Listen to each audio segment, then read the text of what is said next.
The first ETF is the most searched ETF on Google by Singaporeans, but nobody wants to admit the real reason. It is the GSD. The GSD tracks something called the London Bullion Market Association gold price. When you buy the GSD, you are not buying paper gold. You are buying a claim on the actual physical gold bar sitting in a vault in London right now. These are called the London Good Delivery bars.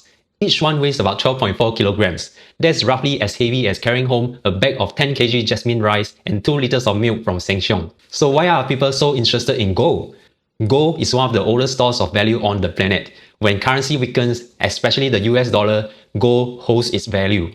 If the dollar starts losing value, gold can be still exchanged for other currencies that haven't fallen apart yet. That's what people mean when they call it a hedge. GSD is managed by Spider and priced at 554 Singapore dollar per unit. The expense ratio is 0.4% a year. Gold pays no dividends. Your only return is price appreciation. You are essentially betting that the next person values it more than you do. Over the last 5 years, gold in Singapore dollar is up 158%. However, remember that gold prices can be volatile. But let me be honest with you about something. I don't think Singaporeans are searching for GSD because they suddenly care about currency hedges and macroeconomics. They are searching for it because it went up a lot. Everyone swears they stick to a simple index fund until gold goes up 158%. Then suddenly, they are saying there are strong reasons to include gold in their portfolio. I think it is just the fear of missing out. Here is a quick summary of GSD. I will put it on the screen. Now, gold ETFs might be the rising star, but the next ETF is still the all-time favorite. The second ETF is the ES3. The ES3 tracks the Singapore Straits Times Index. Just like the GSD, the ES3 is managed by Spider.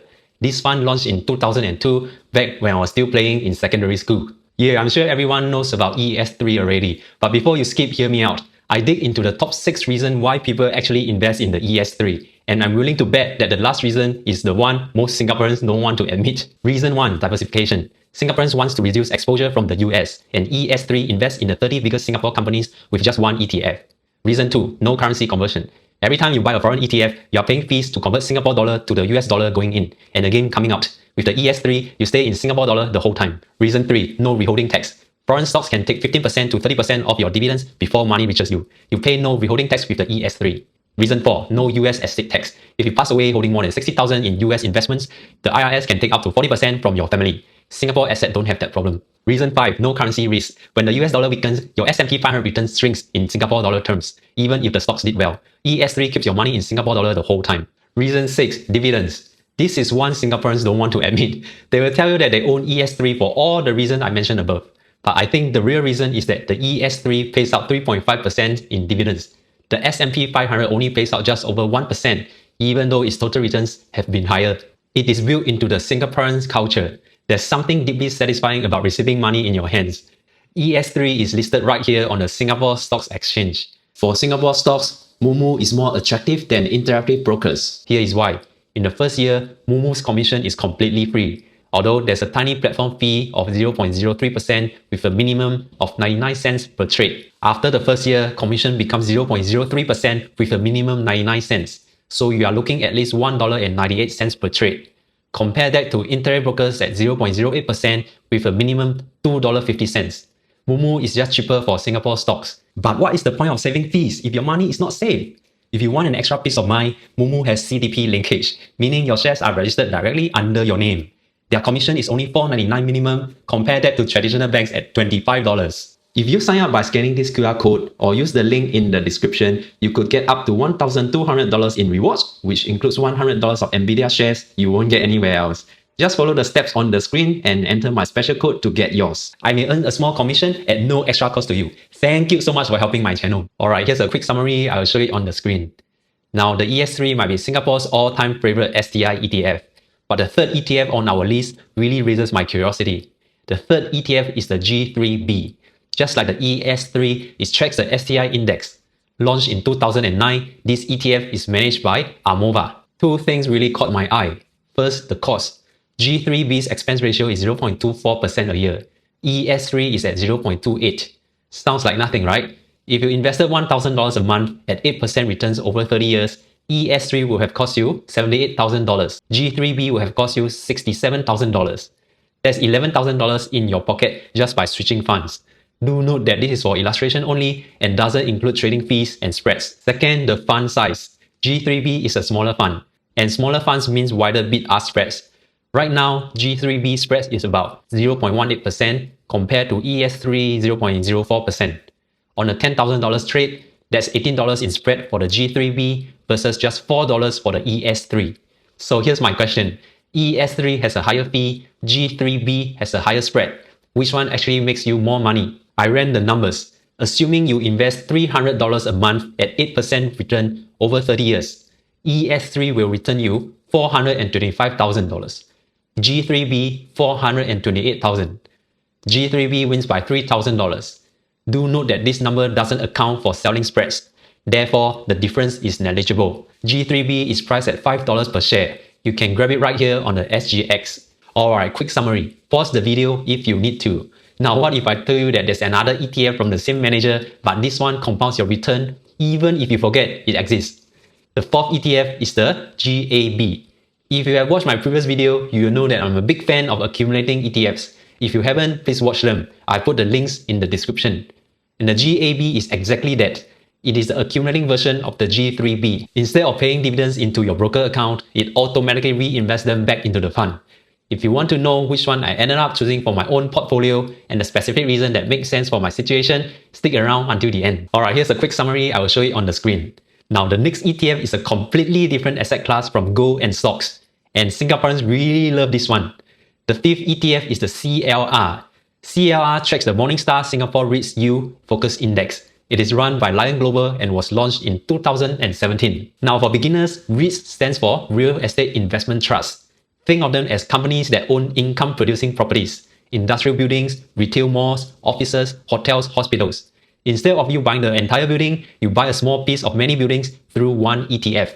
After spending so much time on investing communities, I found 3 reasons why Singaporeans are so in love with the CLR. And after you hear the last reason, you might laugh. Reason 1. Asset class diversification.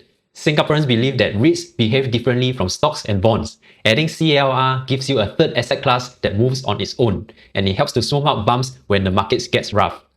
Reason 2. Real estate without the $1 million price tag. Most Singaporeans can't just go out and buy a commercial building.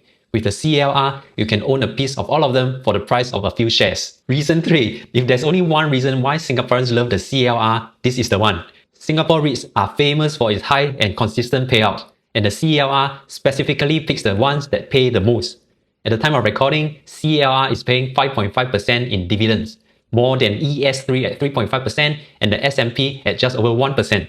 Singaporeans will give you all kinds of reasons why they own CLR, but deep down, it is the 5.5%. The 5-year annualized return is painfully low. Interest rates shot up from 2022 and REITs borrow a lot of money to buy properties. Higher borrowing costs meant less income reaching you as an investor.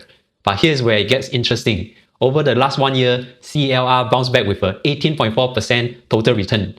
That's what falling interest rate can do for REITs. If interest rate continue falling, CLR could keep recovering.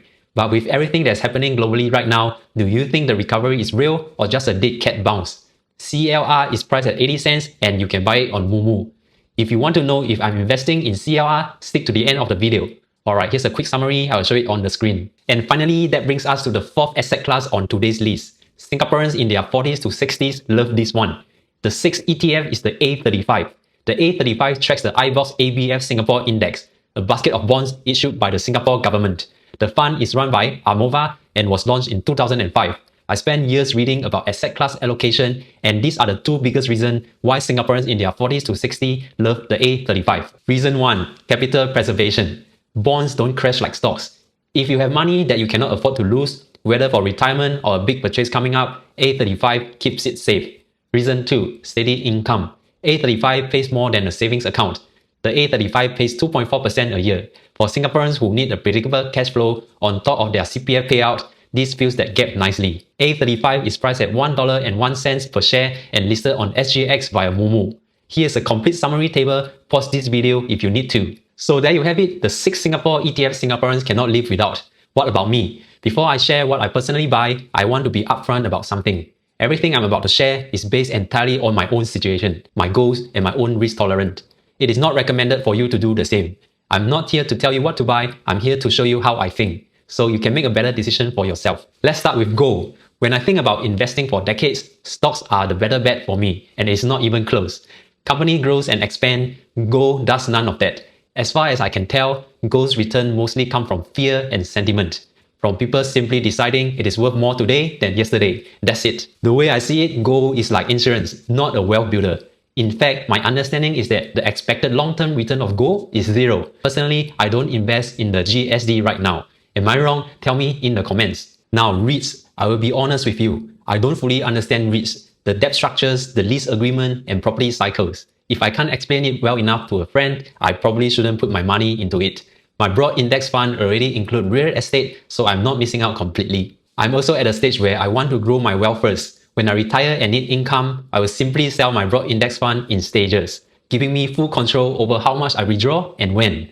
Lastly, research suggests that REITs tends to move with the broader market during crashes, which makes me wonder, are they really a distinct asset class? So I decided not to invest in the CALR right now. Now bonds. Sometimes I use A35 for money I need for the next 3 to 5 years. Money I can't afford to see a crash right before I need it, but also don't want it to be sitting in a savings account doing nothing. Now that leaves me with the 3 STI ETFs. GAB is an accumulating fund, perfect, but the bid-ask spread is around 1.4%. On a $10,000 trade, that's $141 gone before I make a single cent. So GAB is out. That leaves ES3 and G3B. And honestly, this was a hard one. The ES3 has a higher fee at 0.28% but a tighter spread of 0.04%. G3B has a lower fee of 0.24% but a wider spread at 0.18%.